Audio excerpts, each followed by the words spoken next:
I'm already here.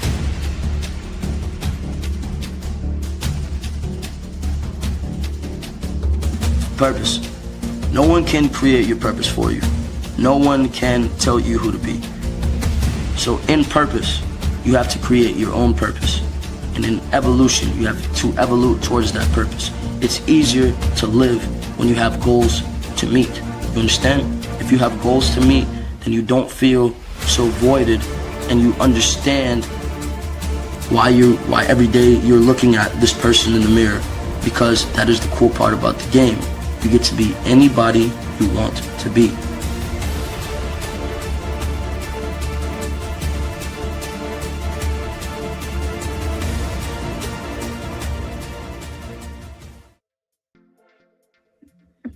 All right, peace to the family again. We're back. Do y'all hear that background music? Is it too loud or is it subtle enough? No, it's good. I like it. I just have to turn my computer down just a little bit on my side. Right, I'm gonna start sleeping at I'm this gonna get time. it at about 10, just so that I have a little light hint, not a lot of it. I don't want it to go, be a clash with our voices or anything like that. All right, so without further ado, let's get it started here. I know we're waiting on a few people to come in. Go ahead and like the video, subscribe. We will read everything live here as well. So I'm gonna, kind of drag my feet a little bit till some people come in here. I know we're a little bit late. What I've done as well is I created a Facebook event. So I'm looking for a big turnout from Facebook here shortly. We are late though. So let's go ahead and get it started with the intro. So, all right. So I had everything ready. Here we go. All right, so my name is Brandon B. Dixon. My NMLS is 1541210. It's at Billionaire Loan Officer on all social media. Please follow me, like, subscribe, and also please drop a comment, and we'll read it live here on air as well. You could go to my website, www.applywithb.com, if you want to book me for a consultation, or if you want to apply for a mortgage. It is mortgage season, so I've noticed a couple of app tick-ups, it's ticking upward now, so the traffic's starting to get in. If you want to move for the summer when the kids out, now's the time to start shopping. Give me a call, 832-775-8357. You call me 24/7 as long as it's about business. And you go to my website, www.brandonbdixon.com. Don't forget I'm a licensed realtor as well. If you want to lease, list, you want to talk about renting an apartment or a townhouse or even commercial property, just let me know. Last but not least, I got WeLoveFrenchies.com. Don't forget I am a breeder. That's one of my passions as well. So I mean, anything I'm passionate about, I make a business out of. So with that being said, David, I got you queued up. Man. Awesome. So if you did want to apply with me, apply with davidyoungs.com. If you did have interest in applying for a mortgage in the states I'm licensed in, which is Minnesota, North Dakota, Iowa, Arkansas, Florida, and Wisconsin. But we are licensed nationwide as a company. Infinite Home Team is my website. That's where you can run mortgage calculators, download a free home buyer's guide, lots and lots of good info there. Going to the next one, that's my NMLS, OG license number 328679. That is my handle, David R. Youngs, on most of my platforms. If not, Infinite Home Team is the other one. That is my YouTube channel, Infinite Home Team is what we are broadcasting primarily on here is YouTube. And last one, this is the most important one, is .cards/David Youngs. If you just go to this website, you can download all of my contact info, including all of my platforms, social media, calendar, etc., into that one location into your phone. I got to take the timers off of yours. Yours got the 10-second timers on there. We need to edit that as well to get rid of a couple others and add a couple more. Right. All right. Hey, happy Monday. It's Brandon Dunbar. For all my contact information, all you have to do is Google my name and Realtor, Brandon Dunbar Realtor. You'll be able to see my ratings and also get all my contact information. So if you would like to get a consultation about new home buyers or downsizing or upsizing or anything real estate, you can access my contacts through there. And if you want to get it done, another way to contact me is my website, dumbardidit.com. If you want to get it done, visit dumbardidit.com. Let's go. Gotcha. And so anything interesting before we get started with the clips? Anything interesting happened last week or what you want to share like closings, any interesting situations as far as on the mortgage tip or on a real estate tip? I can throw out that just in general, I've been getting more and more mortgage inquiries coming in lately because of the lower interest rates. If anybody isn't aware, we just hit, there was an article, several articles that came out that we just hit officially 3-year interest rate lows. So because we just hit that marker, those headlines are starting to spur some people to think maybe now is the time to look at refinancing. And maybe now is the time to start looking at home buying. And like you said at the beginning, Brandon, we're coming into the spring market. So this is normally when people start looking at buying anyway. People getting their tax refunds, filing their taxes, getting those refunds coming through, starting to prep for the warmer weather. Depending on where you're located, you guys are already in warmer weather, but I'm not here in Minnesota. So people are prepping for the warmer weather. So Right. it's good. Everything's good. The season is good for real estate and lending. It is improving, which is exactly what we want to see. Right. And I mean, as far as me, like I said, I got the, like I said, just circling back to real estate and getting back in. I was trying to buy a business, like one of my dreams to buy a franchise. So I kind of took 25 off a little bit. I was doing it kind of part-time, but now I'm full-time in it again. So, had I don't want to say, a difficult welcome back loan. So we got it done. A veteran. I know y'all seen the closing stories on my social media. Guy got turned down, veteran. They told him he couldn't buy a home. This is his first home. I think he's in his 60s, first time buying a house. I was able to get a manual underwrite and get him his benefits. One of his benefits is 0 down loan. So got him with no money down. Also, you got a $240 check back after we got concessions from the actual seller. So he pretty much came away with a signature. Just got in the home, and then, like I said, now he could have something to pass down to his kids. So that's a victory. So a victory this week. So Dunbar, what about you? Any victories or anything? Yeah, definitely. I have a lot of listings coming up. I have a lot of sellers that's contacted me, and also not too many buyers yet, but a lot of rental clients. So I just had 3 of my rentals closed this week, and I have a listing coming up, and I have a lot of inquiries on my existing listings. So it is getting busy. So I mean, I love it. I love the market change, so to say, and I love the excitement for new home ownership. Gotcha. Yeah, and I think share one more I forgot about. I wanted to share too. I recently met a builder rep who is with, I'm not going to name the name, but one of the larger builders in the country, and we had a really good, the meeting went like an hour and a half long.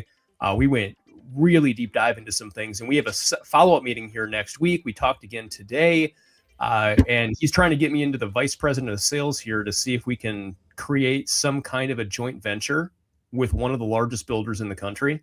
So excited to see how that thing goes. Give it a hot sec. We'll see if anything comes or what really comes from that. But start small, start working locally, and kind of build our way up. But the fact of the matter is, we have so many options in the market available to us that we can help support and get behind these builders that I'm really excited to see where that thing goes. So stay tuned. New construction and renovation financing, like that's becoming, I think, or will become bigger and bigger as time goes on, which I know we're going to talk about briefly, I think, today too. So. Right. So yeah, before we get started, that's a good segue, man. Like I said, the business is booming. And why not get paid? Like I said, we have a new program at Nexa Lending where you can get paid just off of referrals. You don't have to actually do any work besides, word of mouth, something that you're going to do already. So I know you're wondering if you're a regular, to our show, what's the QR code. So that's going to be to my calendar if you want to discuss this new BDM, which is Business Development Manager program that we have at Nexa. In fact, I'm going to run the skit here. I was going to say, do you want to play it for everyone real quick? Let them show you. Run it, and then if you want to get on my schedule to go ahead and talk about it. Let's go ahead and run it. So let's go ahead and run it, and then we're gonna go ahead and do our first clip. Don't forget, like the video, add comments, and we'll talk about it live. If you're a realtor and you're not getting paid for the mortgage conversations you're already having, we need to talk. You're speaking to buyers, sellers, past clients, your sphere every single day. And every time financing comes up, you're creating opportunity, but you're earning zero from it. At Nexa Lending, we've built a compliant business development manager program that lets you get paid for the business you generate without becoming a loan officer. No licensing, no quoting rates, no collecting docs. You simply connect people. We handle the mortgage. You get paid as a W-2 business development employee. Refinances, your CRM, your sphere, other agents you introduce. You're already creating the business, now you monetize it. If you're serious about adding a real additional income stream this year, click the link, message me directly, and let's get you activated in under 10 minutes. Right, so there you have it. Awesome. If you want to go ahead and supplement your income or get a little side hustle going, we have a great program, and you do have to sign up and be a W-2. So all you got to do is spread the word, and when you get paid, when I get paid, you get paid. You know, so. By the way, Brandon, can I just point out to the audience, if anybody's watching, the person at our company, as far as I know, that is the top performing person in this BDM role, business development manager role, unlicensed role, just referring clients over, has nothing to do with real estate. There's some social media influencer, I think in California is my understanding. So it doesn't matter who you are. If you have interest in this opportunity and you are tied in some way, shape, or form to the ability to refer clients, that would be a conversation to have with one of us offline, depending on what state you're located in. But I would say reach out to Brandon first, and he can direct it from there. Gotcha. Yep. If you're looking for another side hustle, which you need in this economy, you know, you're going to need some extra money wherever it comes from, especially if you're an influencer. Why not just, influence and use your audience to swing them our way? And when we get paid, you get paid. You know, it's a great, and if go ahead, look at hit the QR code, get on my calendar, and then we'll talk more about it in depth. But without further ado, don't forget to like and hit the subscribe button. Also, don't forget to ask any questions in the comment. We got Q&A coming up here shortly. But let's go ahead. First thing first, let's go ahead with the first clip here. Now, okay. By the way, for those watching, we watch clips, and then we're going to comment on them. Can y'all see the screen? Yes, sir. Yes. On the title, and this is a cloud on the title. Marjorie Josephat just finished renovating this Benedict Canyon home. She's ready to sell, but when we met her, she just found out her home has 2 mechanics liens that have been reported against it. Each one claims more than $24.6 million worth of work, including cleaning services and business consulting services, were done but never paid for. All were recorded by Ortiz Consulting LLC, whose registered agent is Rita Ortiz. I don't know who Rita Ortiz is. Shortly after we sat down with Marjorie, Ortiz recorded another lien against Marjorie's property. This one claiming more than $98 million worth of unpaid work. 7 on Your Side Investigates spoke to 3 of Marjorie's neighbors. All their liens are for $24.6 million for alleged unpaid services, including cleaning. All 3 say they've never done business with Ortiz. How do you just walk into the county recorder's office and take a lien on a property you have nothing to do with? Court documents show Rita Ortiz does have a history with Marjorie's home. A deed she had for that home was voided by a court. When you go and actually record one of these mechanics liens, do you need to show any proof that work was done, any contract? No, you fill in a form and you hand them a check and they will take the document and record it. Bruce Rudman is an attorney with no connection to this case, but specializes in mechanics liens. He says there's only 2 ways to get rid of one based on California law. The person who recorded the lien can lift it, or the homeowner needs to convince a court the lien is erroneous, which usually takes thousands in attorney fees. We also showed Rudman the liens Ortiz recorded to get his independent take. I've never seen anything like this. Ortiz declined our request for an interview, but did tell us over text messages the neighbors stole and destroyed her property and that she cleaned that property for 10 years. Both the LAPD and Beverly Hills Police Departments tell us they have an active criminal investigation into these liens. We can't sell with a cloud on the title, and this is a cloud on the title. Marjorie Gotcha. Crazy. It sounded like $1 million dollars. $1 billion. Yeah. That's what it sounded like to me. Like, come on, man. What, $98 million worth of work? What did she? So much. Crazy. Yeah, So much. That's crazy. what did she leave? Vibranium on the property? Can I have a first take on this one? Yeah, go ahead. Please.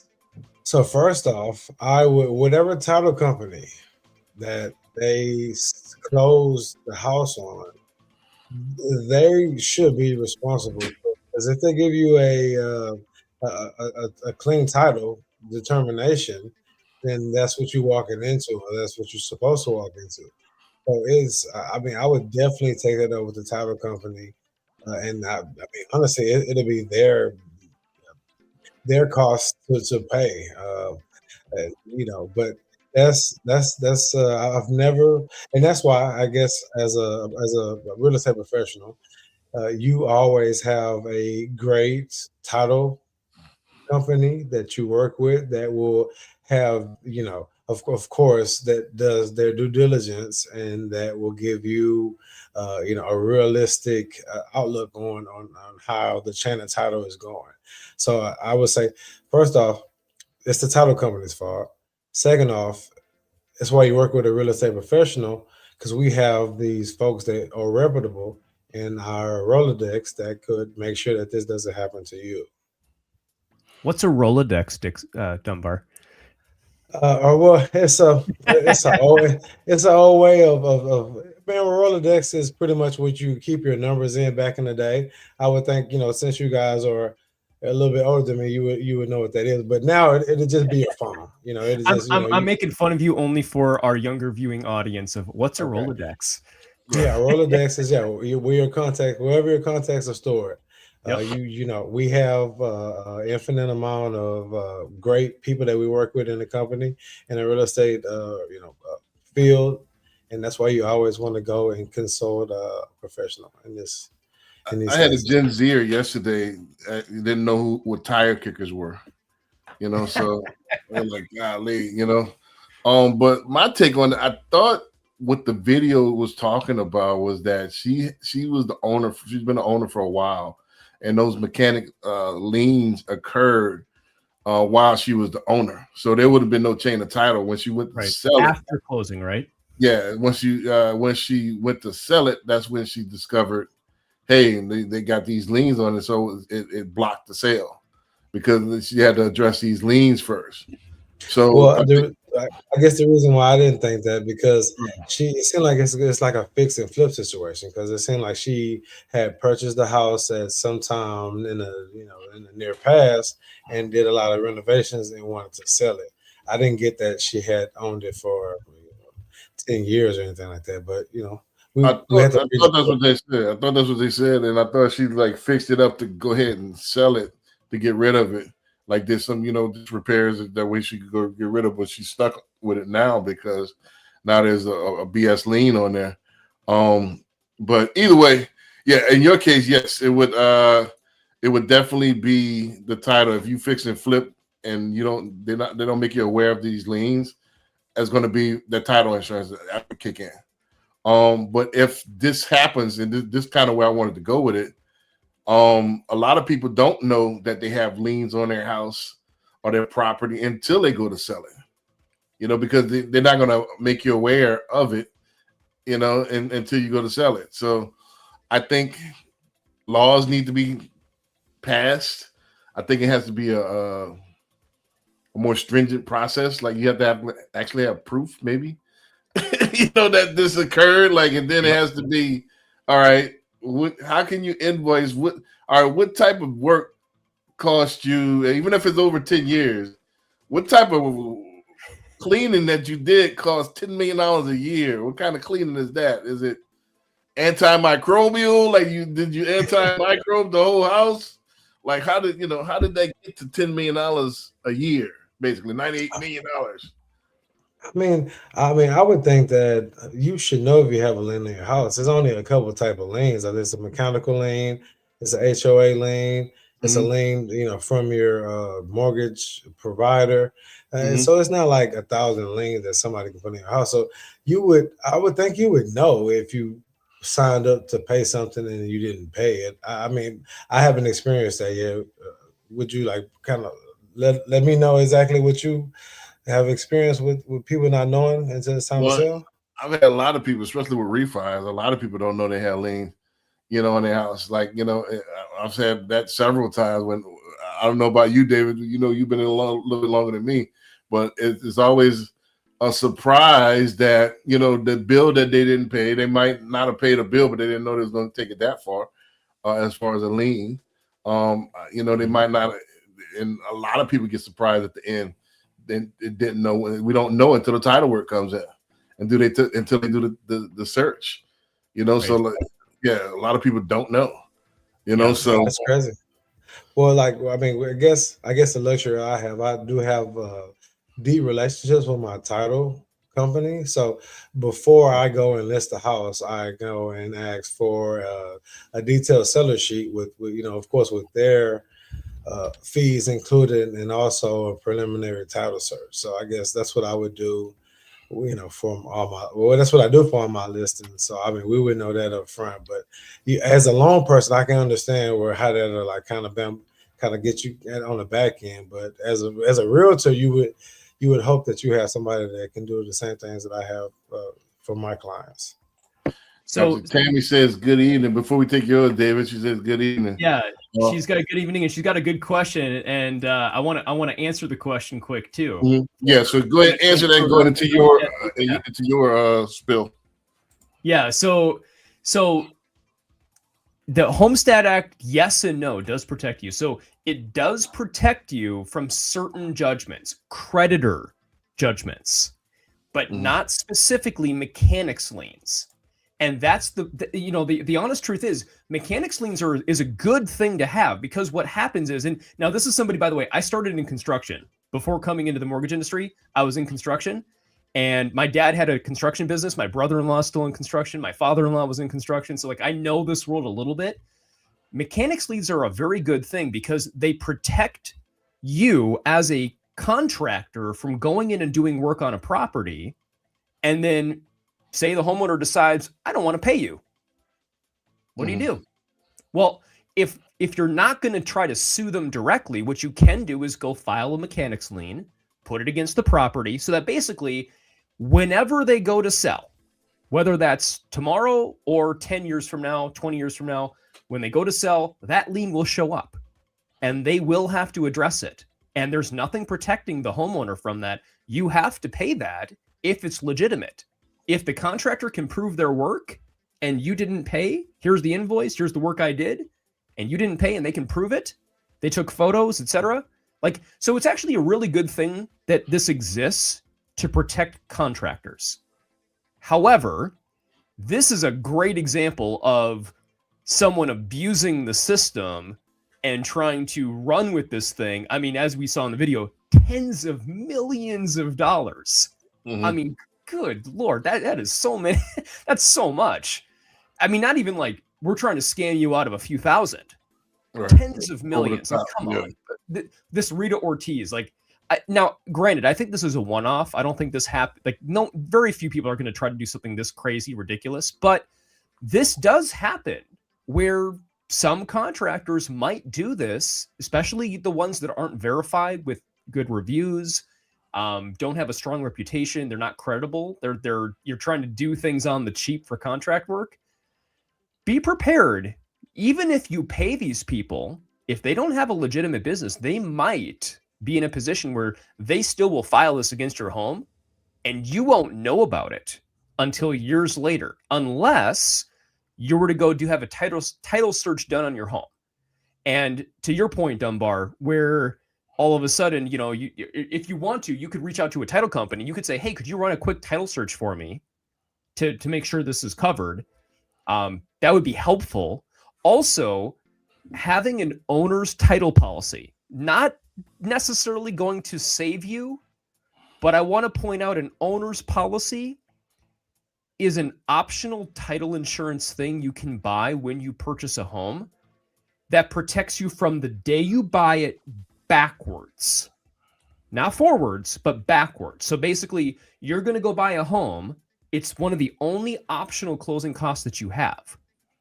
That is one of the cheapest insurance policies you're ever going to buy. It's usually like $200 to $1,000. Like, it's not that much overall in the grand scheme of things, but it makes sure if there's anything that ever did come up or does come up from the date you buy the home backwards through the past, you're covered. Everything's protected. Everything's going to be insured by the insurance company to pay those mechanics liens or other things going on that might come up. So that's not a title commitment. So that's not the same thing. Is it? So there's on every purchase you do, there's two insurance policies. There's the lender's insurance policy and the owner's title policy. The lender's policy is mandatory. The lender is always going to require they have protection from the date you buy backwards, so that there's nothing that could ever come back against them to jeopardize their first lien position. The lender will never let that go. You, technically as the owner, do have the option to not buy it. I'm going to argue it's the most important insurance you're ever going to buy because it's one of the cheapest insurances you're ever going to buy as well. Buy the insurance. It's a few $100 one time. You never pay it again. And then it protects you going backwards from that point. And that'll help with this.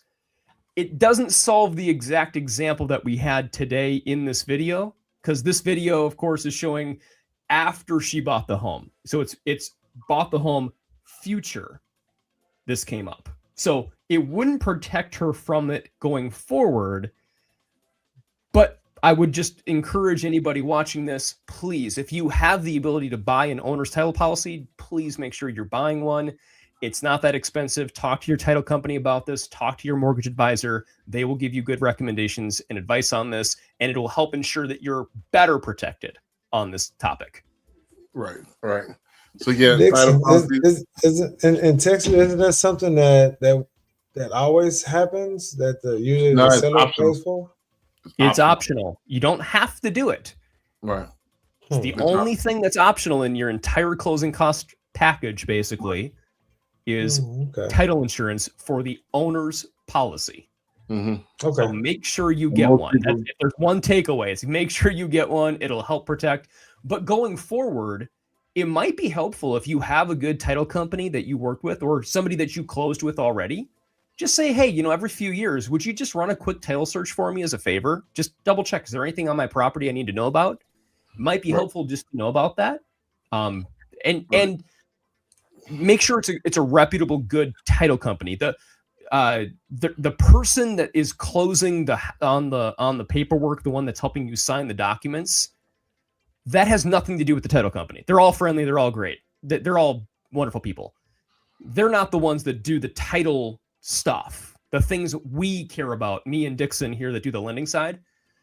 Like I don't care about how friendly the title person is at closing. They're all friendly. I care about how good of a job are you going to do up front to get everything dialed in and do a full search behind the scenes. That requires a little extra due diligence that not every title company does, which is why no two are exactly the same. Work with a good, reputable title company, not focus just on the friendliness of the closer.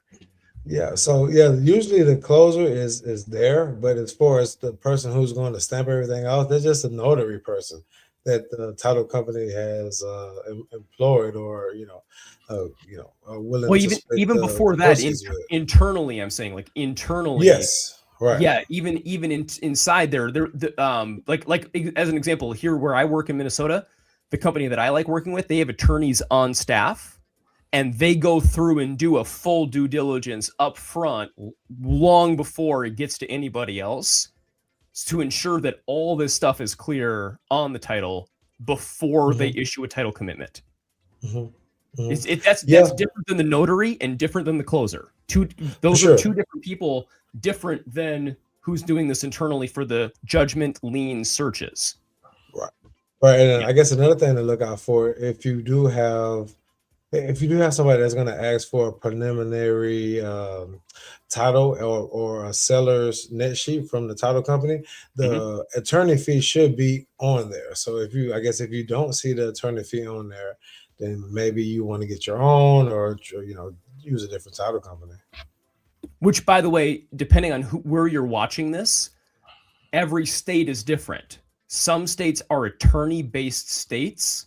Others, like mine, are not, where there is no attorney cost, because even though they might have attorneys on staff, they're not actually charging the client an attorney fee. They are different depending on the state that you're in, different state laws. So just keep that in mind, of course, depending on where you're located watching this. Right. Right. And this, to button it up, as far as the liens, is just about being proactive, like David alluded to. Make sure instead of trying to save a couple of dollars, closing costs, I know everything is expensive. However, that couple of dollars could save you a lot more in lawyers' fees later on. Also, I would say, like he alluded to as well, be proactive. Like every couple of years, every 2-3 years, just keep in touch with that title person. Hey, can you do anything on my property that I should know about? Keep it clean and keep it practice that way. Because I think this is what I think. I think that they're banking on that you'll forget. And by the time you need to address it, you don't have any of the paperwork ready. So you have no case. So you have to pay them if you want to sell this particular property. That's what they're banking on. So if you stay fresh and stay proactive and to try to thwart predators away, I think you'll have more success instead of 10 years ago, damn, I forget. Damn, I don't even know where the receipts are, and I know I paid them. So while it's fresh, I'm gonna argue too, Rita.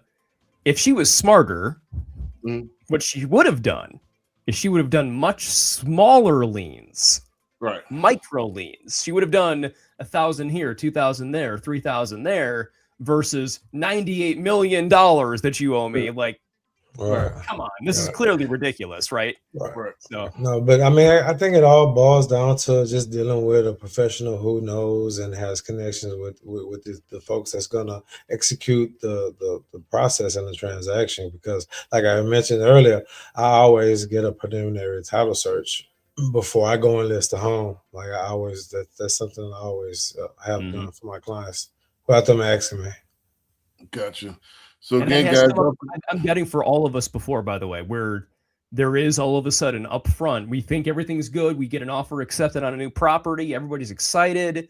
And then all of a sudden, shoot, there's this mechanics lien from 10 years ago from this one guy. That does happen. So be prepared as a homeowner, or excuse me, a potential buyer coming into a property. You might run into this once in a while. It's not common, but it does happen. Right. It's more common than I've seen on refis. Yes. Because you can't refi it either if you have a lien on it. You have to have a clean sweep. But don't forget, guys, please like the video, and subscribe. Hit the subscribe button as well. And don't forget, we'll read all of the actual questions that we have live here on air. So questions and answers, you got them here. Let's go ahead to the next one. Let's go. Let's see if you can see the screen here. All right. Can y'all see it? Wait for it. Yes, sir. All right, cool. What's up, people? Hey, you see this house behind me? Holy shit. The cost of materials are so crazy that a lot of investors now are starting to run out of money as they're building, which is crazy. In some cases, they think it's going to cost, I don't know, $100,000 just for like a 3-bedroom, 2-bath renovation. And guess what? It's not 100 anymore. It's $150,000, $160,000 because of the cost of tariffs.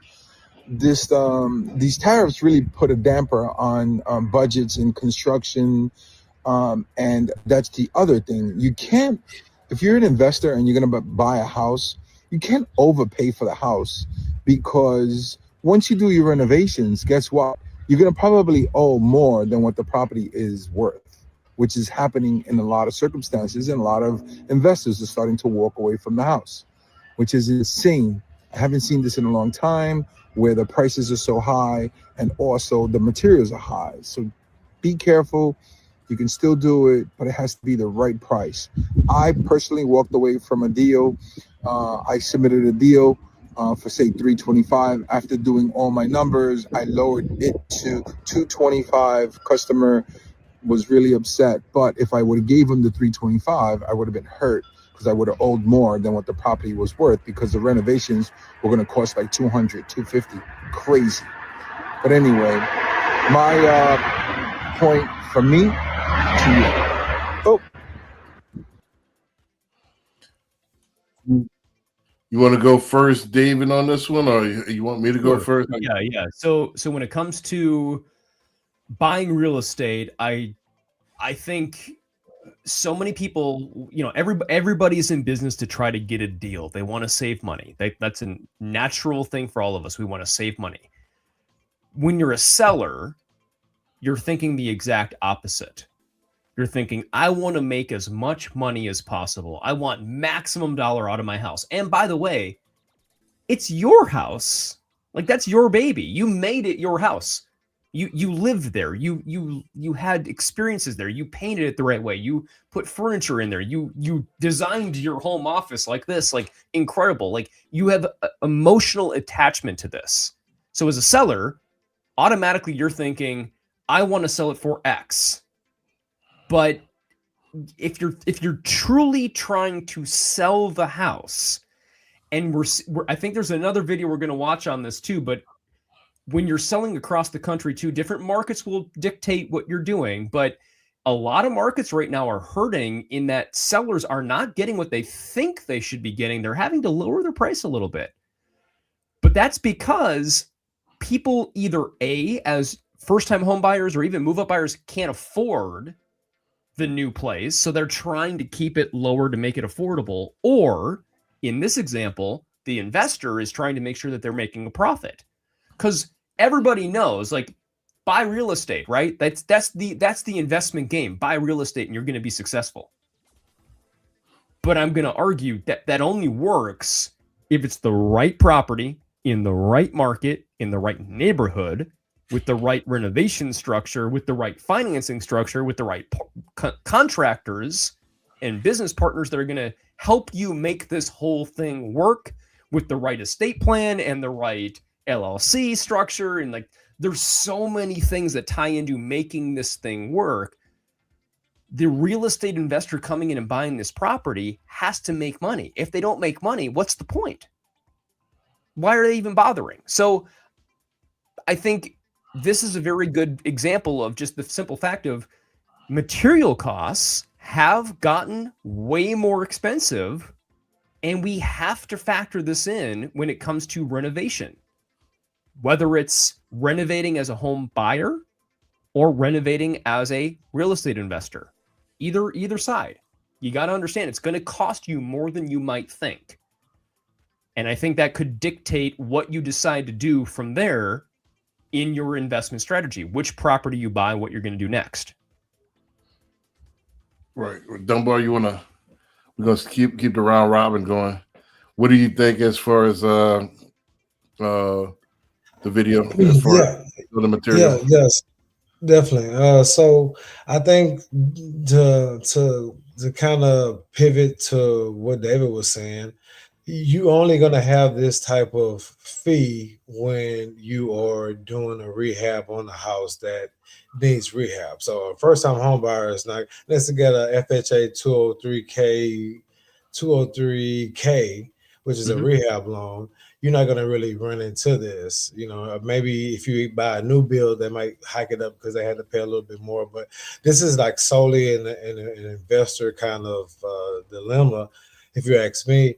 And also, I mean, Dixon, we almost had somebody kind of bag out of a deal because of when Trump first got in office, the tariffs and all that good stuff. But see, what you got to do is you got to have a contractor that you can ask where he's sourcing his materials from and give outlook on or have some type of like future reference on how much stuff will rise. So we had to actually have to talk to him. It was about 11 o'clock at night, and we talked to the contractor that he was going to use to rehab the house. And the contractor told him, like, you know, regardless of the tariffs, at that point, I guess we're not going to have any surprises. So, and that just goes back to using a great professional when it comes to real estate, because the contractor that he used knew where he was sourcing his materials from. It can give us a kind of a future outlook on, you know, how things would go because of the materials he needed. Now, if he needed materials that were from X, Y, and Z country, then maybe, you know, it would have been a different story. But he was able to, you know, use his expertise and kind of let us know like a future outlook on, because he was sourcing it and he knew who he was sourcing his materials from. But yeah, I mean that's definitely something that is you know, every investor, you know, pretty much their nightmare, because you know that's what they're doing. They go into a house that needs to be rehabbed, and they have to have the materials to get it rehabbed and to make sure that it's in budget to sell. But I guess to end, what I'm saying is you always use, and you know, usually a decent professional would have a contractor that could source his materials and give you a kind of a future outlook on if he thinks things are going up or not. Right. I think we at as far as materials, I think we in a crossroads. And what I mean by that, I think we're getting to a point to where it costs are on the rise, and you have to be more strategic on your investments as far as real estate. However, I think we're headed to where with AI, and I'm like, what does AI have to do with it? Don't forget that AI is deflationary. And so what I mean by that is that once AI gets involved in our business more, the prices are going to drop. And what I mean by that is when stuff gets automated, when we start 3D material, and we you know, the AI gets involved where it takes the labor out of certain things. Now prices are going to drop. I give you an example, like for example, with the automated car, you know, regular Uber, you know, I don't know. They got these cars called Waymo cars where it's driverless. So regular Uber, a trip, like let's say it costs you $30. With the tech that's coming in now, it's going to cost you $11 because you don't have to pay that driver, right? So the same thing's going to happen in our business, as far as, you know, once we get robotics in and we get 3D printing and stuff like that, where the materials come in, you're going to see rapid deflation, you know, because now everybody's going to try to compete as far as getting the you know, labor. Now it's going to suck for people that's in manual labor. However, I think as investors, the costs are going to come down, equalizing and start coming down, because it's going to be cheaper, faster, and easier to do things. And so we're at that crossroads. We're going from the old. I'll give you an example. You know, David's my age, just probably a little bit before your time, Dunbar. There was a point to where there was, what is it called? MCS, right?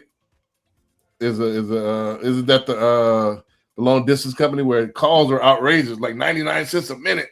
Oh, yeah. Mm-hmm. You know, so to call long distance and everything was getting super high. You couldn't, you know, because that was when I was in college. Like, you know, I had to, you know, when I tried to call girlfriends back at home, it was expensive. That was a bill and stuff like that. I was in high school. You were in college. Yes. Right. And all of a sudden, it just bam, with the invention of Primeco, all that went away. Yep. Because the tech was there now. Now I can dial anywhere in the U.S. and it costs the same thing. Yep. Then as the tech came in more, now we got free minutes. Minutes is a thing of the past. So as the tech goes up, you know, prices come down to the consumer. And I think real estate is going to be the same way. You know, as the tech goes up, I think we're at that place right now where we're 99 cents a minute. You know, So, Yep. and I think once the AI gets involved and tech gets involved, I think it's all going to come down. So you just have to be more strategic. I think you're right on this point. However, I am going to argue this might be a few years out before it's fully adopted, because especially in the construction industry, I agree. These guys are old school and they like their old school style. Like it's going to take a hot minute for everybody to adopt this kind of thing. It's a little different than our industry where we're more tech oriented automatically by default, and we're looking for the next way. They're doing it by begrudgingly. Like someone came out with the tech, but most companies are like, we don't need that. Why do we want that? So it's going to take a second for them to come on board with this. Maybe. I agree with you, though. It's going to happen. At some point, it's going to happen. The speed of it is the question. Is like, how fast is this going to go? Right. Yeah. I think exponentially. But yeah, go ahead, double before I respond. Oh no, I'm sorry. Yeah, I think that's as far as construction goes. I think that I would say we probably like 15 years out from that. I think as far as like depending on what you want to build with, because I know at NASA they have it's like a simulation of like a Mars capsule, or something that's going to be on Mars, and that was all built by automation, but it wasn't something that anybody would want to live in. That's spending money in, at this point in 2026. But I mean, I think as far as I think it is happening. It's going to happen for sure. But I think we are ways out because we don't have that type of technology where we can have put an architect or anybody's blueprints in, and they build it with the same materials that you would want to build with. They do have some building materials that you can do that with right now. But as far as what people want their house built out of, I think we a couple of years, about 10 years, 15 years out, in my opinion. I don't think it's that far out. No, I don't think it's that far out too. Don't forget that as AI integrates with our lives, everything's going to become more easy, and we're going to get more tasks accomplished. So things move faster. They can already build houses 3D printing right now. Right. So nobody's going to buy a 3D printed house. Not now. This is what's going to happen. Let me paint the picture for you. Then we're going to answer Tammy's question here. Let me paint the picture for you. When these CEOs come in and one person takes a bold move to try, hey, I'm going to save X amount on your bottom line by doing it this way, and it accomplishes it. Then it's like the Super Bowl winner. Everybody wants to copy that blueprint. So then all of a sudden it starts flooding the market, and it only takes that one CEO that say, hey, I saved the X amount of dollars to your bottom line. Now we're in the black. And, they're motivated by money. It's not like they're going to live in it. They're looking at the bottom line. How can I cut these costs? How can I make it quicker? How can I do it faster? See, with where we're going, it doesn't get sick, doesn't take off on projects, and like I said, the material, if we could get the same amount of material, because right now, don't forget, there's a affordable housing crisis. So it's dying for the next wave. What's going to be the next wave? A 3D printed house. That's it. I agree. I want to also point out right now, until we get there, the costs of building ebb and flow. Like building a house requires hundreds and hundreds of things. So each one of these things, one of them might be jacked up in price and the other comes down in price, and it nets out the same. But when multiple things go up at once, then you have this 150, 160% out of control price. So there's a balance here too of what construction costs are we talking about? How high of quality are we going with the home? What area are we buying in? That plays a factor as well. There's so many things that tariffs and taxation. There's a lot of things that factor into this. So it's right now until we get there. I also want to argue that it will ebb and flow. Like we might see in a few months, it may come down. It might drastically skyrocket. I'm going to argue that it's probably going to go up, not down, until we find a solution otherwise. So arguably buying a home sooner than later is probably going to save you more money. Gotcha. Tammy said, yes, I think you're right. That's why I'm telling all my clients stay consistent while working and rebuilding that credit and start saving for down payment. Yeah, I mean, that's the whole cliche. Don't wait to buy real estate and wait. One thing for sure, two things for certain, that it's always going to have value. A house is never going to be worth zero, right? Unless it's got, stepped on by Godzilla or something like that. You know what I mean? So it's always going to be worth something, so most likely history says that the value is going to go up, so how can you lose besides, not persevering, not wanting to focus, not wanting to game plan to get there. So you really can't lose with real estate unless you want to lose. So yeah, I would say tell your clients stay steadfast and get into real estate as soon as possible. Yeah. Anybody want to comment on Tammy's question? I was also going to say, like, if you're not already working with or talking to a good mortgage advisor, because Tammy, I'm not sure if you're in real estate, mortgage lending, or something else, but have them talk to a quality mortgage advisor, not somebody that's going to pull credit and say you're denied or approved. I'm saying somebody that's going to guide them through this, like me or Dixon. We want to make sure that we go through this together and guide them through the process, because I always tell every client, it's not a question of if you can buy, it's a question of when you can buy. And the when depends on you only. But if you follow the advice, you can get there. What the problem is usually is people stay the course of whatever they're doing and they don't change anything. And then 3 years later, we talk to them again and they're in the same spot again because they don't know what they need to do. So that's why we do this podcast. That's why we do exactly what we're doing here. It's trying to provide education, guiding families through this process so that you're not hurt by a mechanic's lien or high cost of renovations or contract work or not knowing what to do with your credit and buying a home for a down payment. So lots of thank you for the comment. There's so many good things that we could pull away from this and probably go further down that rabbit hole with, but we'll save that for another time. Gotcha. Don't forget, guys, to like the video, subscribe. Also, any questions, we'll read them live on air. Any comments about what we're doing? If you like the show, dislike the show, let us know. We'll read it right here on air. Also, if you got any mortgage questions, we'll answer, or real estate questions as far as specifics. We'll get granular with you, so we're not afraid of any questions. So please let us know. Let's go ahead to this next one. And then after this, I want to talk a little bit briefly before we go to the last two about our BDM program a little bit, not too granular, but let's talk about it a little bit as well. Let's go to this next one. Then we're going to take a little, about a 5-minute break to talk about the BDM program here shortly. All right, so let's go to this next one.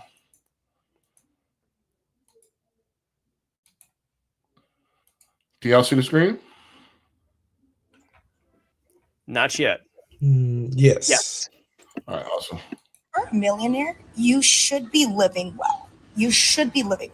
However, there are a few millionaires in America that are in this situation. And yes, they are not living well. Who is this type of person? They're the person that has all of that 7 figures in net worth stuck in their primary home. This person is not living well. Why? If the majority of your net worth is your home equity on your primary home, that money is not working for you in the market to earn money for you. Think about it. If you had $1 million in Robinhood Gold right now, you'd be earning 30,000 something, close to 40,000 a year, doing absolutely nothing just because of the savings APR yield. Okay. So the problem that we have is we got millionaires that have the majority of their wealth stuck in their primary home equity, which means they can't tap it out. That money is not working for them in the market. And what is happening right now to home values? They're not rapidly ascending because we're stuck in a cycle now. We're kind of reaching the peak. They really have nowhere to go but slightly maybe maintain, if not go down in some cases. Certainly, if you ask people in Florida, it absolutely is going down, right? A lot of markets are kind of neutral, if not decreasing in value. So this is a problem when you're a millionaire, when the majority of your net worth is stuck in your home equity. This is actually not a good thing. It's a problem. You should either downsize potentially, get the money out, tap it out in some way, shape, or form, and have it actually work for you. Or better yet, don't commit to a very high primary home, right? Like having 7 figures in home equity is not really a good thing. That's too much market money that's not acting for you in the market. So I don't see that as a positive. I see that as an actual problem.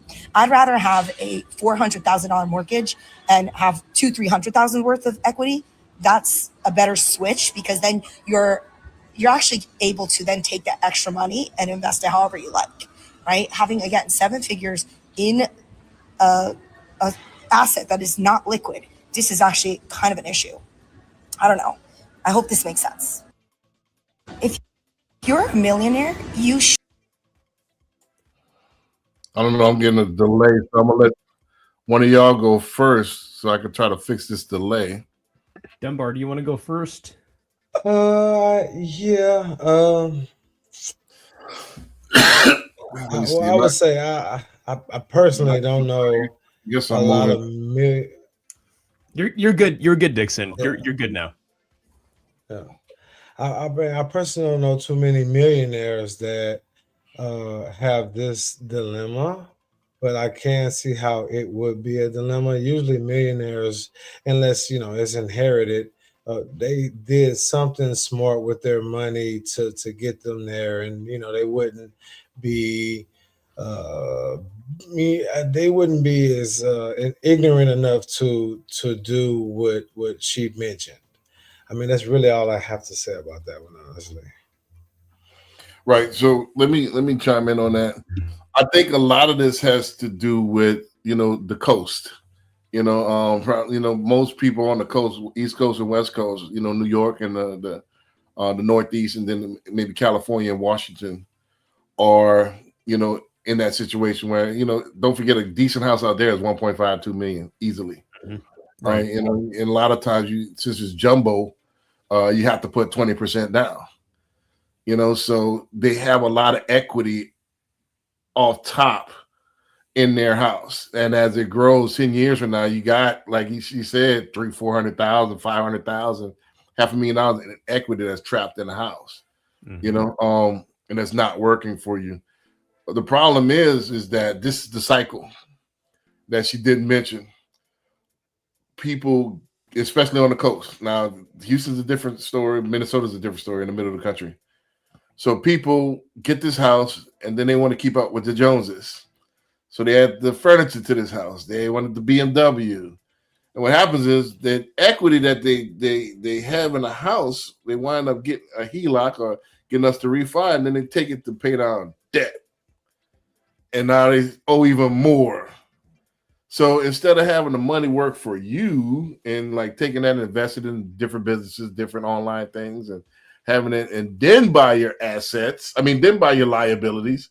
They buy the liabilities first and then use the equity to bail themselves out. And it's like, is all you're doing is prolonging the cycle. So you got to put the horse in front of the cart instead of the cart in front of the horse.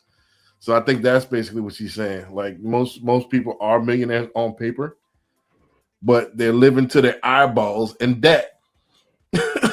So they leverage the leveraging, so they leveraged out, so I think what happens is, especially if you're on the coast and you're just getting, this IT job, the cybersecurity job, and you're making 150, 200,000, you saved up enough, to make the 20% down payment. Don't let that be the end, the victory. That's the beginning. That's when you get in the game. That's when you're in the league now. Stay disciplined a few more years. And then take that money and then invest in other things. Invest in a different property. Invest in a business. Invest in a side business, stuff like that. I think that's where people get trapped. I think that's what she's talking about, and I yield the floor from there. Yeah. No, I sure. In fact, I talked about this with a client today, actually. So, if you think about it this way, different way of thinking about this. If you buy a home that's worth $1 million today, and if you do not have a mortgage, how much is it worth? $1 million. If you buy a house at $1 million today and you finance 100% of that thing, let's just assume that was even possible. How much is it worth? It's still worth $1 million. Right. It's exactly the same. It's worth the same whether you have a mortgage or not. So if you want to think about it in these terms, every year your value likely will increase a little bit, but it doesn't matter if you have a mortgage or not. It's going to go up a little bit every year regardless. But if you have a mortgage, now someone else helped you buy the house. So now you get to keep all that extra money, that other $1 million, for argument's sake, let's just say $1 million house, 20% down, $800,000 mortgage, right? So you get an $800,000 mortgage versus you're well off and you don't get an $800,000 mortgage. But the argument is, now that means you have $800,000 more if you get a mortgage that you can go spend on anything else you want to spend it on. And I'm going to argue, if you're buying a house and you have that kind of money to spend, if you have a good financial advisor behind you that's walking you through this math, there's probably 5 to 10 better places they could help you find to put that money to help you properly protect your family for insurance, tax strategies, investment strategies. And we've talked before about investments in real estate, fix and flips, buy and hold, the Burr method, like all these other things too we've talked about in previous shows. All these other things play into this as well. So you put this all together, if you allocate the dollars just right, think about it this way. Every dollar that's in your house is growing essentially at a 0% rate of return. All that equity you've gained, doesn't matter how much equity you have, until you can tap into it, it's growing at a 0% rate of return. The house is worth $1 million. It's worth $1 million and, 1.1 the next year, 1.2 the next year, let's just say, like, for argument's sake, like it keeps growing. But every dollar that's in that house in the equity is not accessible to you until you access it. How you access it, the cost of accessing it. As an example, Brandon, Dixon, you mentioned a HELOC. So you get a HELOC for 8.5, 9, 10, 12% now. Well, now you're taking money out of the property, but that's probably worse than what you would get if you were to invest that money. And will you get the tax advantages as well?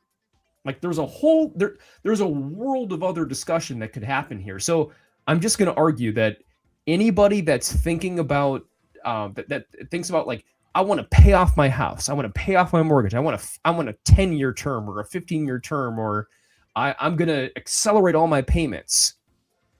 That's not a bad thing, but I'm going to argue, have you looked at all the other things first?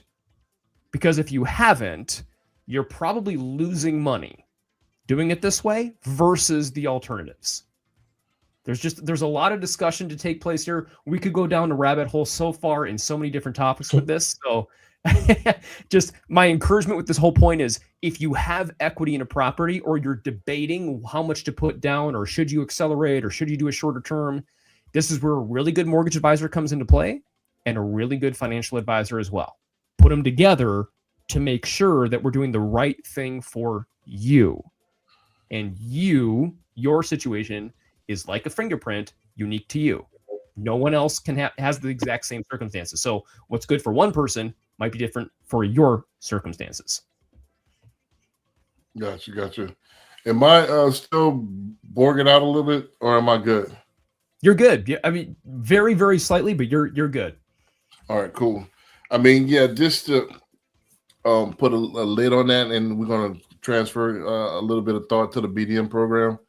My thing is this, and I think I have relatives like this as well. I think what we do is we get the job and we stop. We get the family, then we stop. And it doesn't stop. bills are going to increase. You might be living comfortable now. However, you have inflation. You have unexpected things. Also, you have a thing called desire. Like a lot of people want, new toys come out that you're going to want.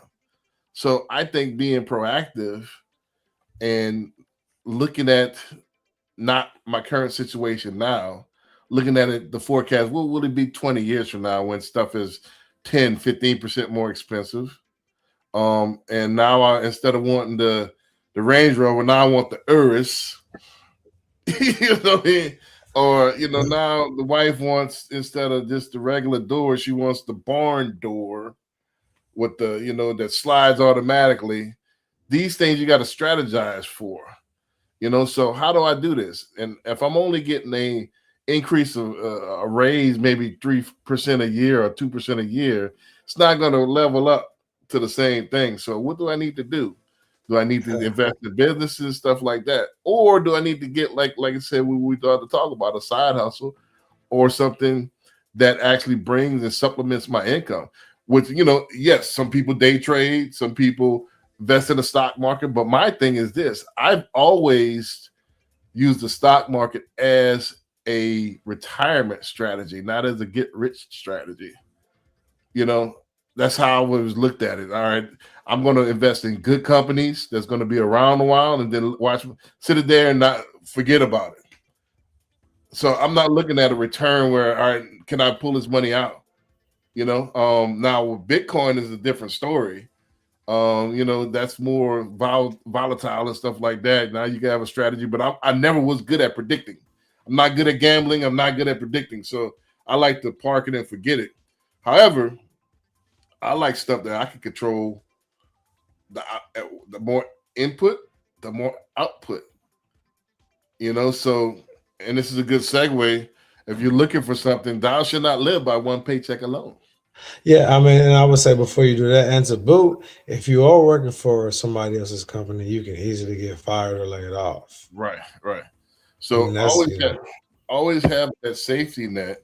Always have something else, and then I always say, be looking 3 steps ahead. And what happens if you do get laid off? What happens if you do, budget cuts or something change or something to that effect? What happens then? Right. By the way, too, don't forget, real estate is a long-term investment strategy in general, not a short-term one in most cases for most families. Right. And if you think about it, for the last almost 90 years they've been tracking this thing, real estate has gone up either a little bit or a lot every year since the inception of when they've been tracking this, with the exception of a few years, like 5 years, there was a net zero, 1% negative for a couple, but that was only during the housing recession in 2008 leading up to that. Everything else for the last 90 years has been the same. So if you're looking for a long-term investment play, you really can't beat real estate, but you got to go into it looking at it through that lens. If you're not trying to fix and flip and do this as a short-term investor, if you're looking at us from just a home buyer, home ownership strategy. What if I was to tell you that you don't have to have any investment as far as monetary investment?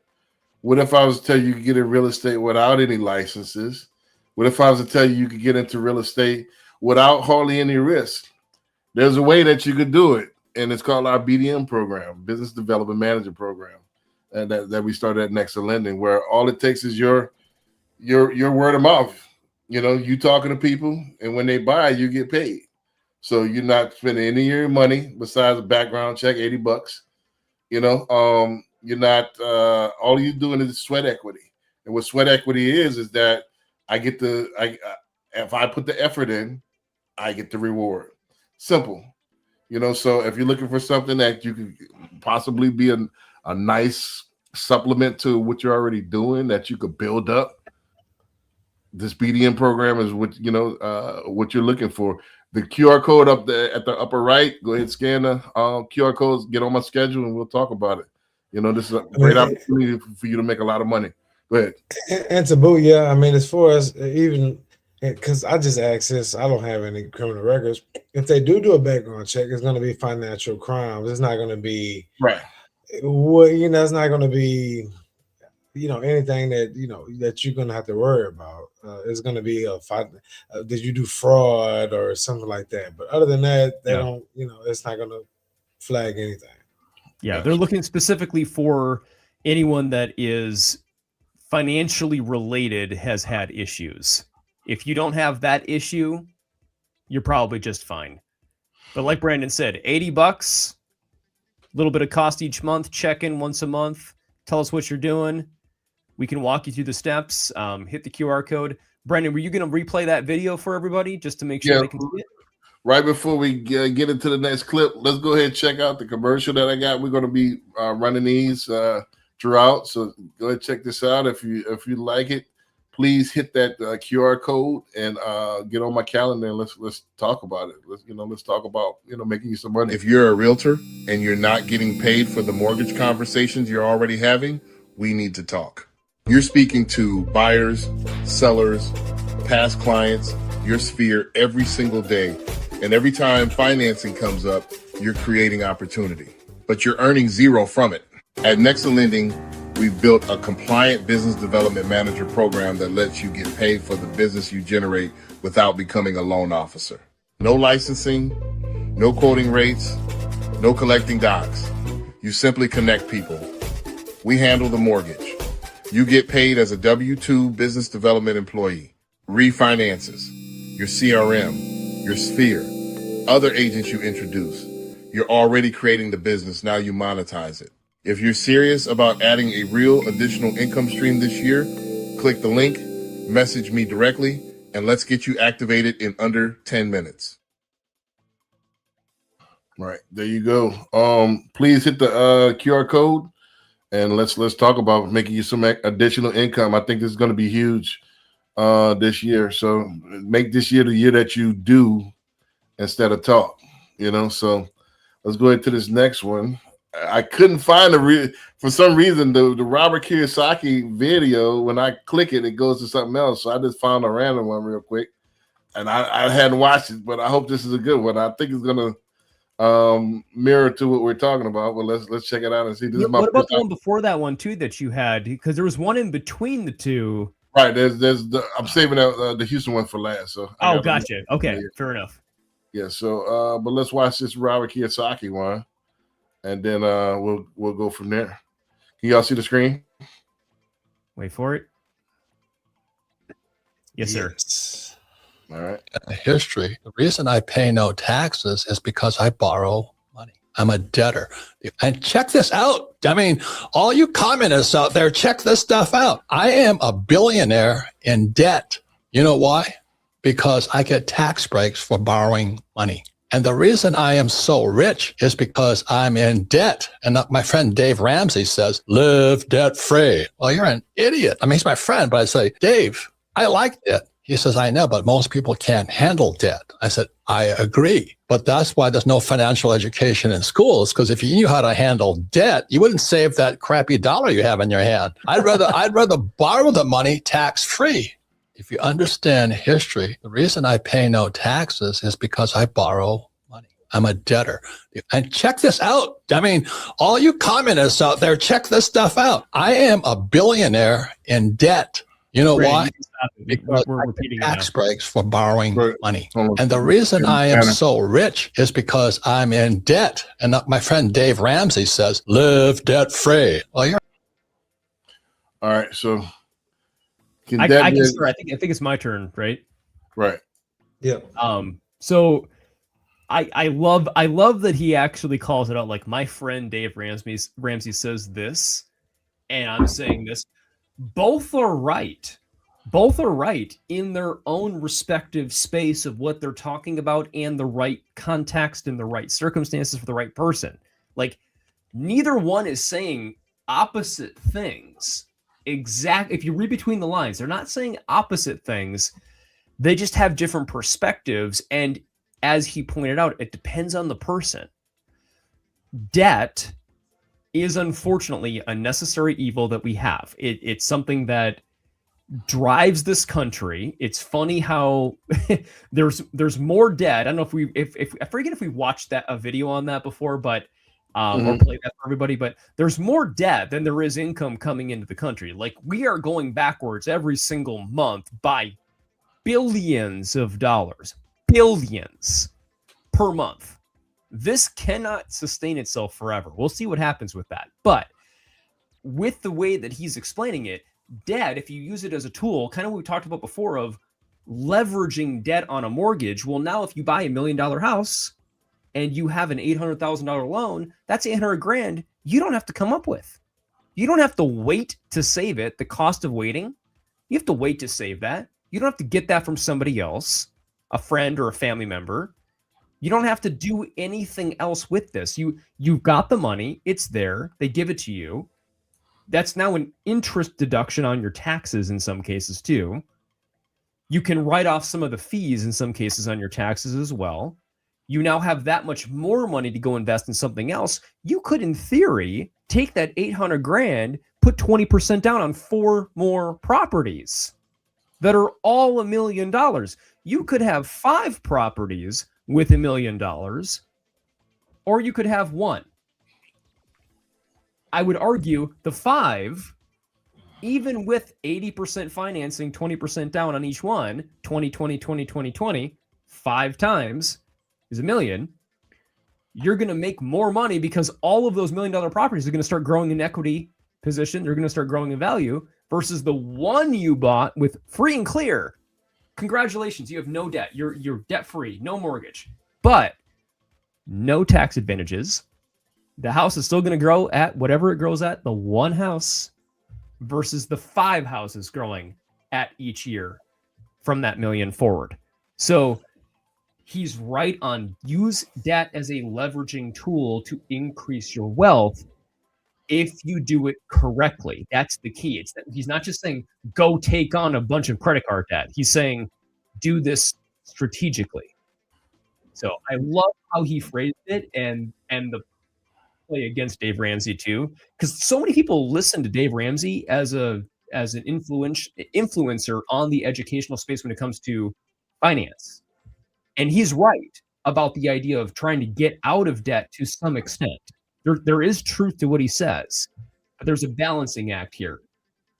And that's where I think people may have a hard time reading between the lines of where and when to follow this Rich Dad, Poor Dad author, Robert Kiyosaki, and Dave Ramsey's path of paying off all your debt as fast as you can or having none and waiting. There's a balance here.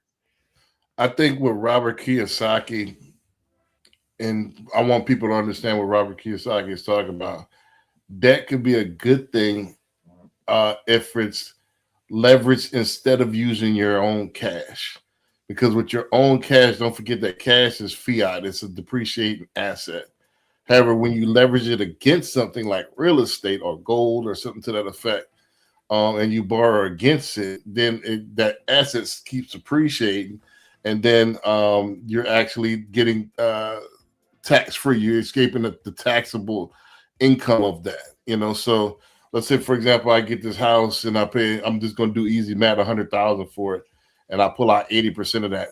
Instead of me spending that 80,000 and it's gone, I still have an asset that's there that's going to keep increasing in value.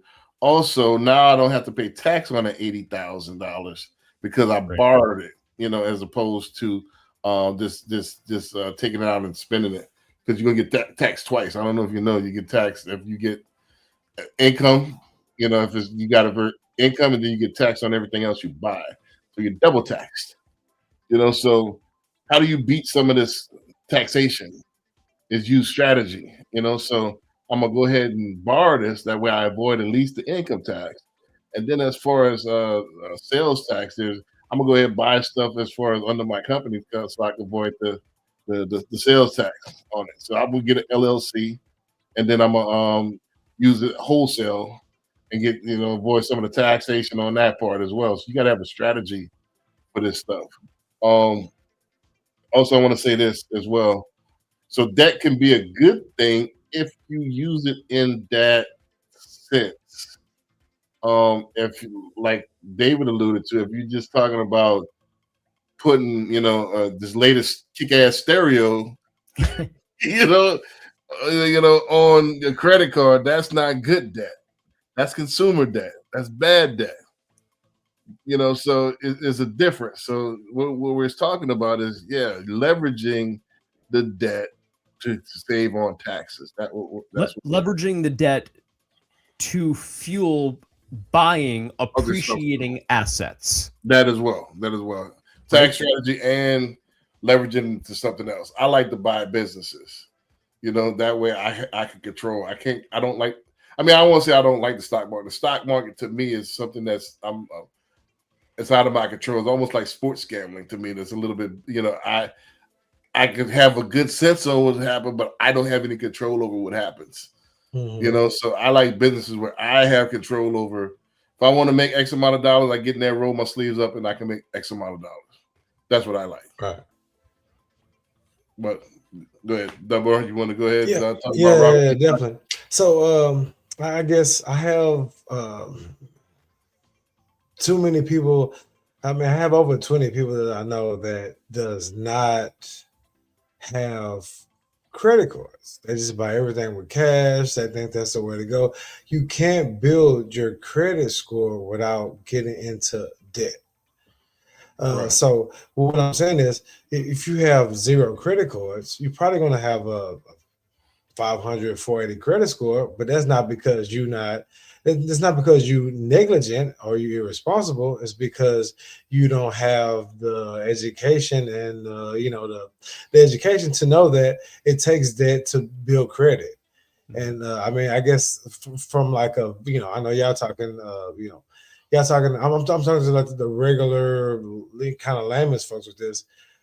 Take out debt that you can manage and build yourself up to where you could get anything you want, because it doesn't matter. And I deal with renters sometimes. I don't care if you have $1 million in the bank.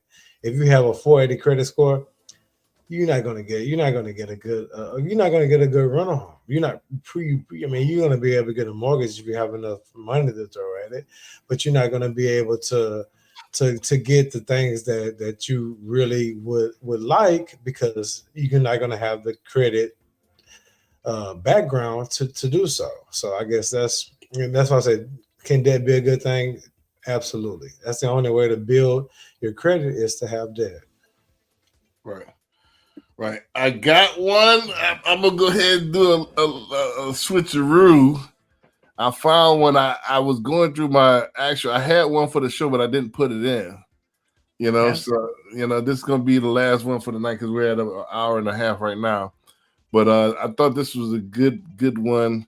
A little bit controversial, but let's go ahead and run it anyway. Like we got to add a little controversy. If y'all stay with us this long, y'all deserve a little bit of entertainment here.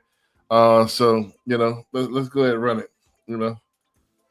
So this is more, I like to end with a little bit more philosophical type stuff. So let's go ahead and run it. Bam, can y'all see the screen? Wait for it, and yes, sir. Not even gotten a call back once. Why do you think? You tell me. You're a job creator. But I don't know your resume. You know your life better than I do. Why do you think you have not gotten a call back on 477? Because I do not have a degree. Okay. Because I do not have a degree, because I could not afford one. Okay. That doesn't mean anything. Not having a degree doesn't mean anything at all. The physical job market is very limited. Where do you live? I live in rural Texas. Okay. Does your family live there? Mom, dad, everybody's in that same city? Everybody was at one point. Okay. Most of them are dead now. Okay. Sorry to hear. It is what it is. It's poverty. We're kind of used to that on this side. Victim mentality, right? At its finest, like just total victim mentality. Why do you feel like you're a victim? Because I exist and things happen to why do you. you see And yourself as as a such, victim? things happen. And that's why I say that they happen You're to a me. good-looking guy. Why Thanks. do you think you're a victim? How about we do this? How about I interview you and I give you a job? How about you and I document this? After this, you come, I do an interview with you and I give you a job. And let's see what you do 90 days later. Okay, I'll look up your company and all that kind of stuff, and I'll see it. But you see what just happened regardless, right there? Well, watch what you just did. Sure. You just said You applied to 477 companies who's not gone back to you. Yeah. A business owner who's hiring aggressively just made an offer to you. You said you're willing to move. Then you said, I'll look at it. You became select. What if I gave you a job, period, to work 80 hours a week? Would you take it? And I paid you a reasonable wage. Are we talking a livable wage or a reasonable wage? Yeah, this is crazy. I mean, this is what's wrong with the world right here. So now he's not trying to get a job. So he applied at 477 jobs, and now he doesn't want a job. I'm confused. Comment down below. I have put in. This is a fun one, Brandon. Yeah, I just had to add a little fun on this one. So yeah, I mean, there's a reason why I put it in there, and then I like, I don't know, this might be too good. But when I was going through looking for the Robert Kiyosaki one, I seen, let's go ahead and do this one, man. It just something moved me to talk about this, man. But I think we had this when the OG Power of Ownership podcast was out with me and my co-host. Shout out to Steven Contreras. I think he moved to New Mexico now. He's a scientist as well. Also, he's a brother. We're in the same fraternity as well. But I think we talked about this. There was winners and losers. We did a show about winners and losers. Does quote unquote losers lose because they want to lose? And I think this ties to this. I think certain people in their mind are already defeated. And I think the defeat feels better to tell the story about why I'm defeated than it would be the hustle and the struggle to actually get to where I'm going, because that's not necessarily a feel-good thing. That actually feels painful sometimes because you're growing and you're building, and there's long hours and blisters and corns and stuff like that. So the path to get right and to do the right thing sometimes isn't pretty. But the path to complain is easy because all you're doing is running your mouth. And that dopamine hit of, hey, oh, woe is me, feels better than it would be to actually do something about it. So I think, in my opinion, I think a lot of people lose because losing is actually easier and losing feels better temporarily.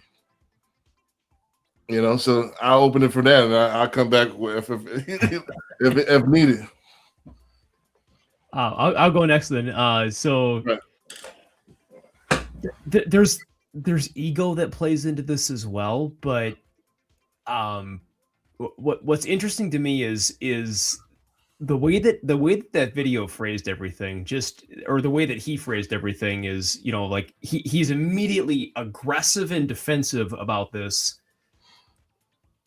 He's frustrated. He's clearly frustrated. I think there's a lot of frustration happening in the world right now of wages are not keeping up. Employers are laying people off. As tech comes into play, AI comes into play, we're going to see that happening more.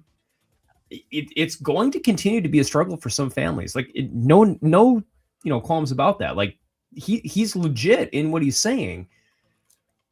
But I would also argue, how hard is he really trying? I mean, like, really, 477 jobs you applied for? Like, come on. Like it.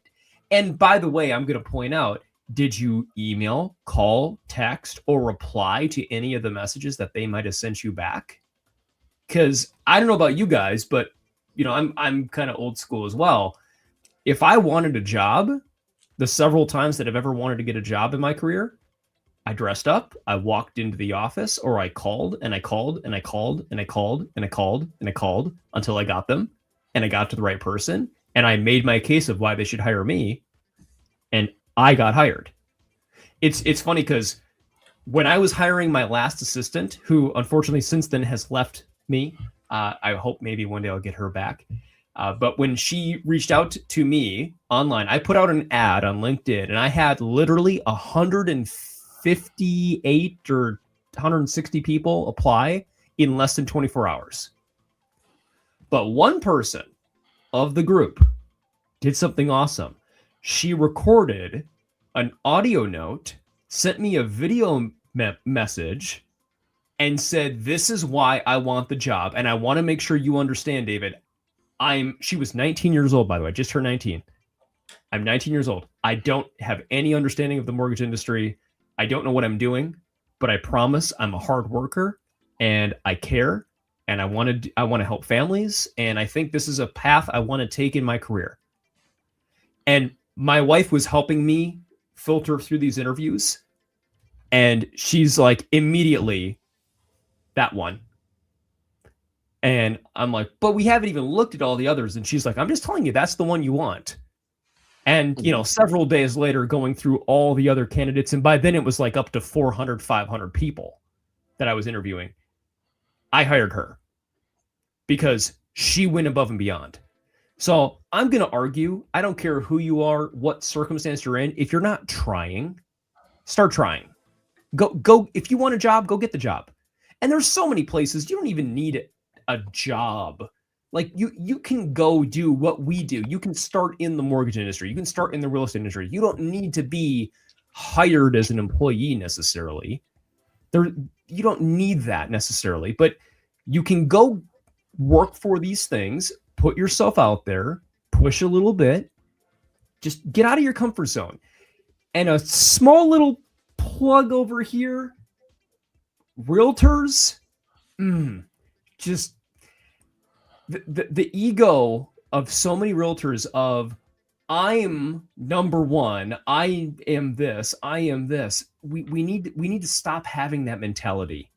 We're here to serve consumers. We're here to serve families. We're here to network and grow and build together as partners. Most realtors today that you might meet are not closing any deals at all. We want to make sure that we're helping one another grow, and we're not coming at this from the wrong mentality. Because again, what this guy's saying in this video reminds me so much of most realtors I interact with nowadays. Of I'm doing this. I want everybody to cater to me. I want leads. I want clients. But I'm just going to call this out on this video. If you're a realtor and you're having that victim mindset, or you're a mortgage professional like us, and you're also having that mindset, try to nip that in the bud. Get that out of your head right now. Like, start focusing on what can I do to help others. How can I get out there and grow, network, and build my relationships? Not having that victim mentality. It's really sad to see people that have this mindset like this individual here that we just watched. Dunbar, what you got to say about the victim mindset? Right. I think I'm sure it was me and you last week when I said that winners and losers, or people who succeed or don't succeed, it's all internal.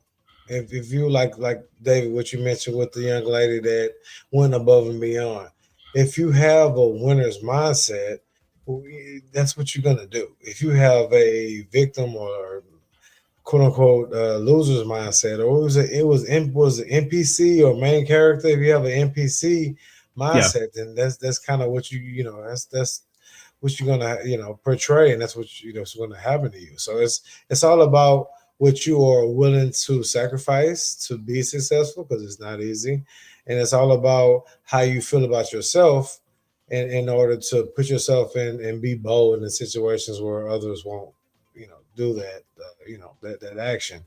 And the 400 and some odd, he at least declined 75% of those jobs. I don't think that he got denied.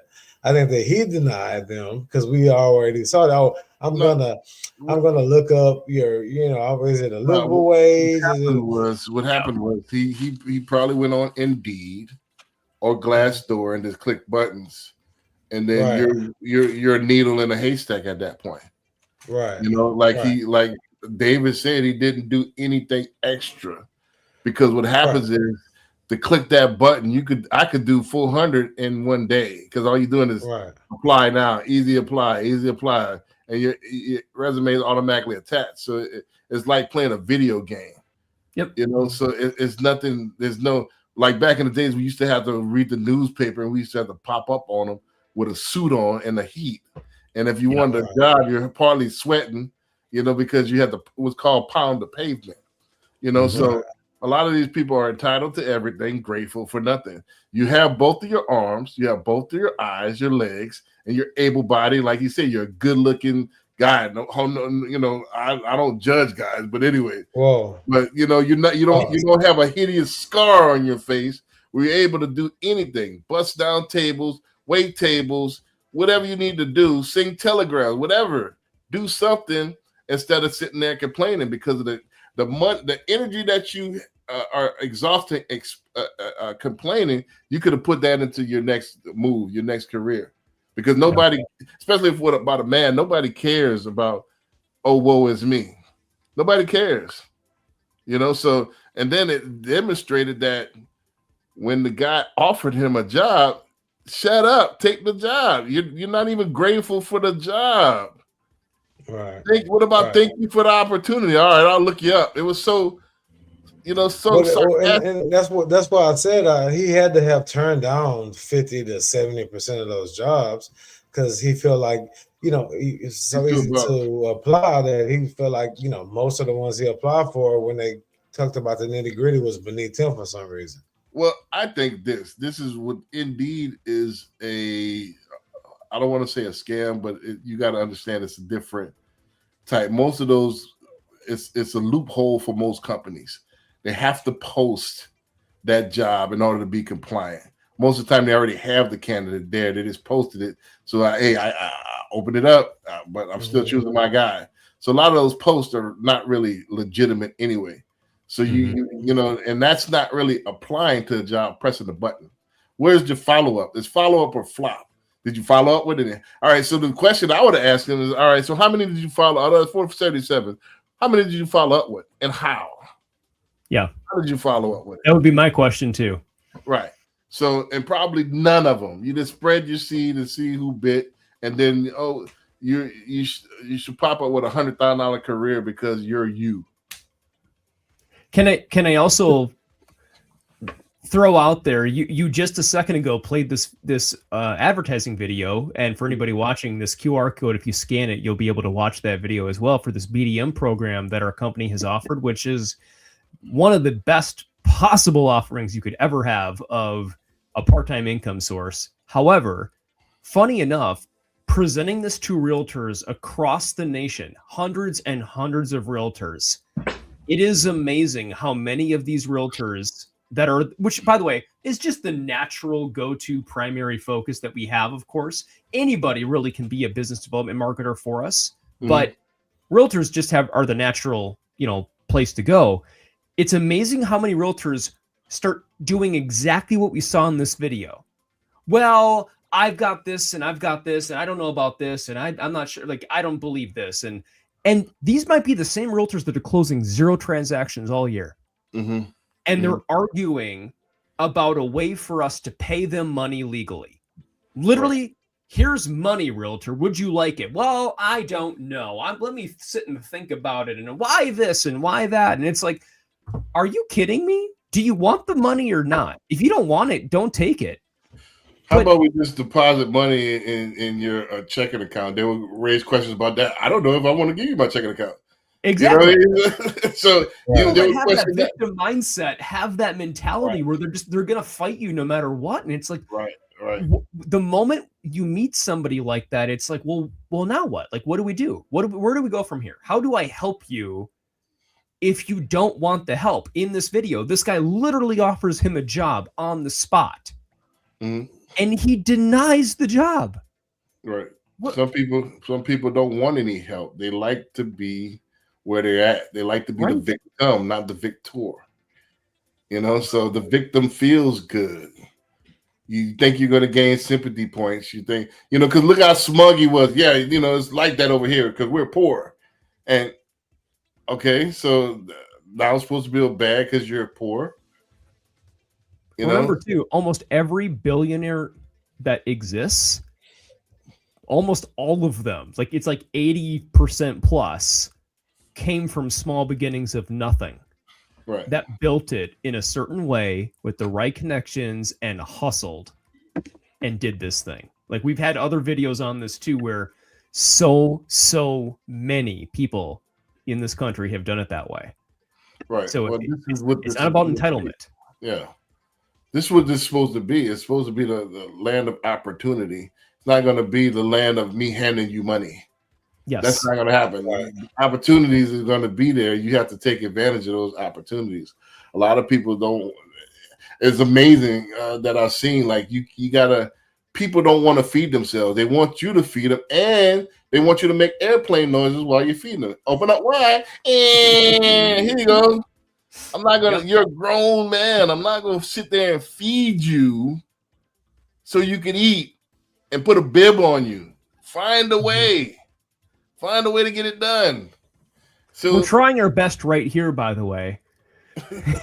But, right. There's, So that is a good segue. You know, I definitely see that coming, and that's what you know, with this. Why not? You know, if you're a realtor, why not supplement your income? Because don't think about it. What's happening now and the way things are going is not about as many slices you could get. It's about widening that slice. So why try to find more customers when you could, all right, I'm going to give this to a loan officer anyway if I don't want to get the license in myself. So why not get a bigger piece of the pie? Mm-hmm. Why not? You know, so instead of just trying, I don't want that, or I think it's a fake or whatever, you're going to do it anyway if you're a realtor. Or if you're somebody just sitting on a couch, or if you're a TikToker, or if you're a waiter or whatever, you talk to a lot of people. You're a barber, a beautician. You're going to talk to people anyway. All you're doing is connecting people. So you know why turn your. I think, and this is what my mentor Mattress Mac always used to say: people that turn their money up, turn their nose up at money are usually the brokest ones. Mm. You know, so if you got too much pride to sit there and make money, you know, something's broken. That's why broke is broken. You're broken. Yeah. You know, so I don't want to believe it. I don't want to tear this point up too much, but this is a good philosophical. It was a good in-cap video though of the concept, the mindset that people have. I think. I mean, I feel like we could spend another hour on this concept. Right. That victim mentality. So if y'all don't want to be a victim, you understand that what this is that every dollar that you get, you got to earn it. If you want financial freedom, it's earned, not given. If you want to be at the top of your game, you know, it comes with making plays. Every play, there is no, all right, I get drafted, then I'm Hall of Fame. There's something in the middle called a career. You know what I mean? So that career, you have to take every snap of the ball. You have to, you have to do it play by play in order to build that. So year by year, play by play, inch by inch, you have to build it up. So why turn your nose at an opportunity? Mm-hmm. And with that being said, anything else y'all want to add to that? And if well, thanks, man. Y'all did it. We did good justice to everything we said. Right. With that being said, we're gonna see y'all next week, and be on the lookout for some of the clips. You know, we're gonna start chopping these clips up. You know, with that, we're gonna say peace.